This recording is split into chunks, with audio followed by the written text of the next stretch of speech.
maintindihan at di mo malaman kung saan ka tutungo.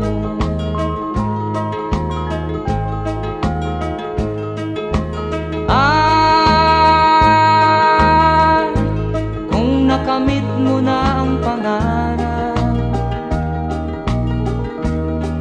di pa rin masiyahan, ang nais mo'y madagdagan, limot mo na ang iyong pinagmulan.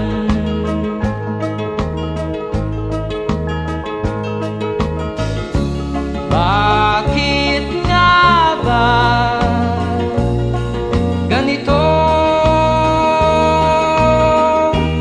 Ang tao'y walang kasiyahan.